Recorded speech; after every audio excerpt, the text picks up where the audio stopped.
Have you ever had something happen as a kid that absolutely scared you to death and so badly that you still can't explain it even years later? Well, a viewer emailed me this story, and if it's true, one of the creepiest paranormal encounters that I've ever read in a while. Now, she told me she always believed in ghosts growing up, but she had never actually experienced anything herself until she was around the age of about 10 years old.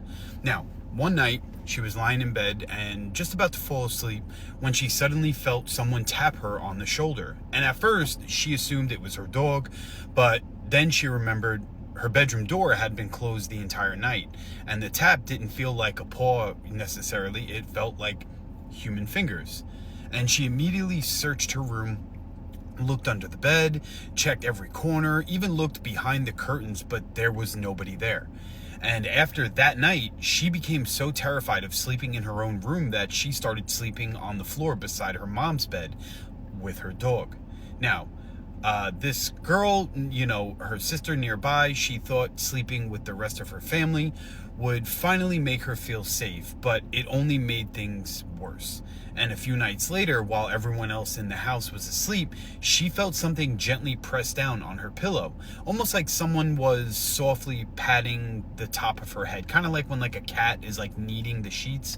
She froze, and her parents were asleep, her brother was asleep, and she wasn't even close enough to be touching her sister.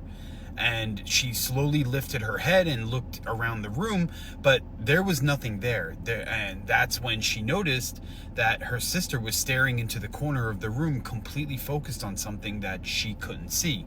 And the dog didn't bark or growl, it was quiet. And she just sat there staring as if someone was standing in the corner watching them. And whether you believe animals can see spirits or not, she said that that moment absolutely terrified her more than anything else that had happened so far. So the next morning, she tried explaining everything to her parents, but they brushed it off as a bad dream or whatever. Feeling like nobody really believed her, she told her best friend instead, and that's when the story took an even stranger turn. Her friend admitted that she'd experienced paranormal activity for years, and she claimed that she'd been scratched and dragged by something invisible in her own home. And she could even sometimes see spirits. And then she told her something that absolutely made her skin crawl. She said, "I think I brought something to your house by accident." Now, at first, she laughed it off because it sounded absolutely impossible, but after everything she'd already experienced, she couldn't completely dismiss it either, right? I mean, look at what's been going on. So, one afternoon after school, she was suddenly overwhelmed by this feeling of pure dread and sorrow.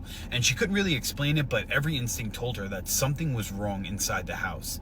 She even called her friend, hoping that she could maybe calm her down and put her mind at ease. But instead, her friend immediately said, "Whatever you do, do not go into your parents' bathroom." And she asked her why, of course, and her friend simply just answered back, "He is in there." All right, well, the problem was she was already standing in the hallway just outside of her parents' bathroom when this took place. And against every instinct telling her to run, she slowly pushed the door open. And standing near the bathroom window was a tall black figure, and it had no face, no features, just a silhouette. And that somehow looked even darker than the room around it. It was its own darkness. And the second that she saw it, the figure rushed directly toward her. She screamed, slammed the door, and ran to the bedroom while clutching the phone, asking her friend over and over, "How did you know that it was in there? What are you talking about?" And her friend never gave her an explanation and really didn't say much after that.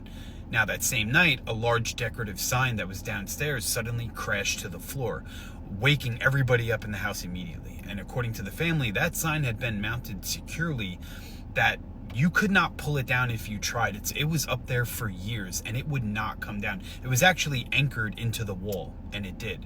There was no wind, no air conditioning running, no logical reason that it should have ever fallen. And eventually, her mother revealed something that she never even told the family before. Years earlier, she had investigated a paranormal case and believed whatever had attached itself to the house needed to be removed. And after performing several cleansings, the activity slowly stopped. And for years, everything seemed normal again. But the story doesn't really end there. A few years later, her dog eventually passed away, and since then she says she'll occasionally hear the familiar sound of paws walking across the floor late at night. You know that sound. And sometimes she hears what sounds like her dog's collar jingling in another room, and every now and then she finds fresh white dog hairs around the house, even though it's been vacuumed every week and the dog has been long gone.